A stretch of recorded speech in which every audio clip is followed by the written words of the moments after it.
கர்த்தருடைய நாமம் மகிமைப்படுவதாக. சுவிசேஷம் எவ்வளவு நம்முடைய சொந்தங்களுக்கு தேவை, நம்முடையவர்களுக்கு தேவை என்பதை அறிந்து செயல்படுங்கள். சுவிசேஷம் இல்லாமல் வாழ்வது தேவ பிள்ளையினுடைய வாழ்க்கையே கிடையாது. அவர்கள் தேவனுக்கும் தேவனுடைய தன்மைகளுக்கும் தொடர்புள்ளவங்களே கிடையாது. சுவிசேஷம்தான் இணைக்கிறது தேவனோடு. ஏன்னா சுவிசேஷம் என்பதன் பொருள் என்ன? நற்செய்தி. சுவிசேஷம் என்பது என்னது? நற்செய்தி. அதுக்கு இன்னொரு வகையாக சொல்லணுமானா மகிழ்ச்சியான செய்தி. எல்லா மனிதர்களையும் மகிழ்ச்சிக்குள் ஆழ்த்துகிற செய்தி. அந்த சுவிசேஷத்தை கேட்கிறவர்கள் கேட்ட உடனே சொன்னது நல்லா இருந்துச்சுப்பா, மகிழ்ச்சியாக இருந்துச்சுன்னு சொல்லுகிற ஒரு செய்தி இல்லை. அவர்கள் தங்களுடைய உள்ளத்திலே எனக்கு ஒரு மகிழ்ச்சி பிறக்குது, நான் துன்பமெல்லாம் மறக்கிற அளவுக்கு இந்த செய்தி என்னை இவ்வளோ மகிழ்ச்சி ஆக்குகிறேங்கிறத அவ்வளோ பெரிய மகிழ்ச்சியான செய்தி தான் அந்த நற்செய்தி. அதன் பெயர் தான் சுவிசேஷம். சுவிசேஷம் என்பது அவ்வளோ பெரிய ஒரு தன்மை கொண்டது. சுவிசேஷத்தில் அப்போ என்ன இருக்குது? சுவிசேஷம் என்கிற பொருளுக்குள்ள அது ஒரு நற்செய்தின்னு பார்க்குறோம். அந்த நற்செய்திக்குள்ள என்ன இருக்குது? அந்த மகிழ்ச்சியான செய்திக்குள்ள என்ன இருக்குது? இயேசு கிறிஸ்து என்னும் உலக இரட்சகர் இருக்கிறார்.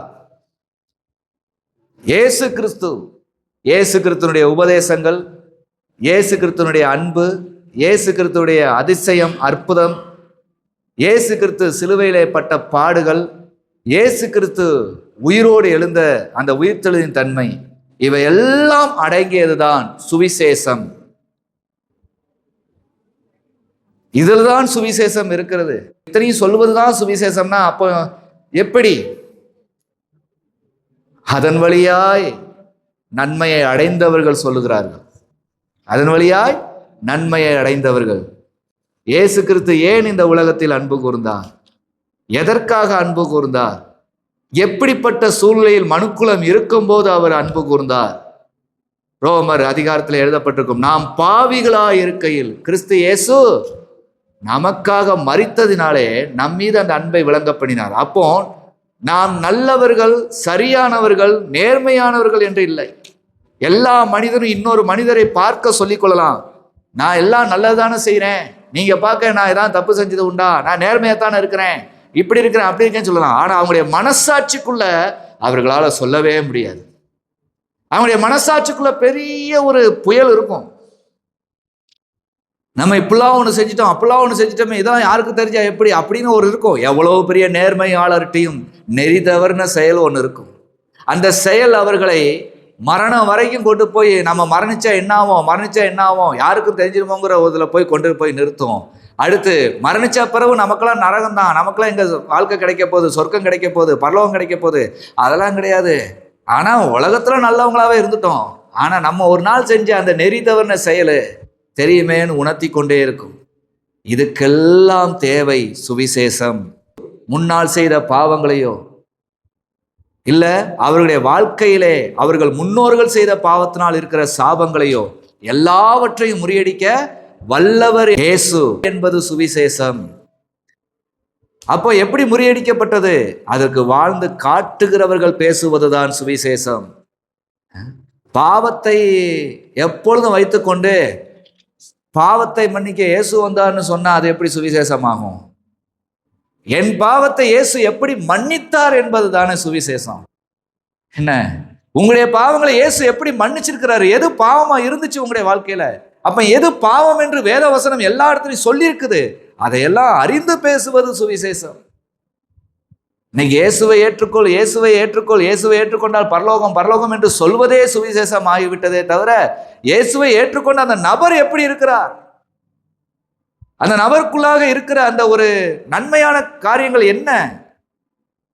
24 மணி நேரம் இயேசு அன்பை பேசிக் கொண்டிருக்கிறார்களா, போற்றி கொண்டிருக்கிறார்களா, புகழ்ந்து கொண்டிருக்கிறார்களா?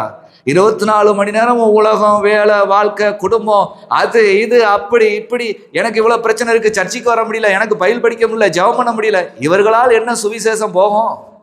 இவர்கள் எப்படி இயேசுவை ஏத்துக்கோன்னு சொல்லுவாங்க? அவங்களே ஏத்துக்கலையே. சொல்லுவாங்க, எனக்கு இவ்வளோ வேலைகள் இருந்ததுனால நான் ஒரு வாரமாக பயில் படிக்கலேம்பாங்க. ஆனால் சுவிசேஷத்துக்காக நான் அவ்வளோ பிரயாசப்படுவேன். எங்கள் சபையில் வந்து சுவிசேஷ கூட்டம்னா நான் போயிடுவேன். அந்த சுவிசேஷத்துக்கு யாருக்கும் போய் நான் சொல்லிடுவேன். என் சபையில் என் பாஸ்டர்கிட்ட வந்து கேட்டு பாருங்க, சுவிசேஷம்னா அப்படி இருப்பாங்கன்னு சொல்லுவாங்கம்பாங்க. அதுக்கு பேர் வந்து சுவிசேஷம் இல்லைங்க.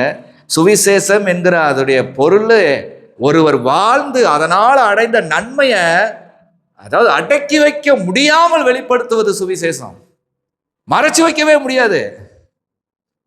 அதே மாதிரி இந்த சுவிசேஷங்கிறது எப்படி தெரியுமா? எனக்கு மட்டும் போதும், இது எனக்கு மட்டும் தெரிஞ்ச போதும், யாருக்குமே கிடைக்கூடாதுன்னு நினைக்கவே முடியாதது சுவிசேஷங்க. ஏன்னா அவ்வளவு தகுதியற்றவர்களை தகுதிப்படுத்துகிற இயேசு கிறிஸ்துவினுடைய கிருபை. தகுதியற்றவர்களை, அதனாலதான் அவங்கள அடக்கி வைக்கவே முடியாது. உட்கார்ந்து இருக்க எல்லாரும் பாருங்க, இன்னைக்கு ஏதோ ஒரு நல்ல வாழ்க்கையில நல்ல ஒரு வேலையில நீங்க இருக்கலாம். ஆனா உங்க வீட்டில் வந்து யாராவது அவங்க படுகிற ஏழ்மையை அவங்க பேசிக்கிட்டே இருந்தா உங்களால தாங்க முடியாதுல்ல. நீங்க ஏதோ உங்களை பெரிய ஆளா நினைச்சுக்கிட்டு நீங்க பேச மாட்டீங்க. சொல்லுங்க, உங்களை மாதிரி தான் நாங்களும் கஷ்டப்பட்டோம். ஏன்? சுவிசேஷம், நற்செய்தி.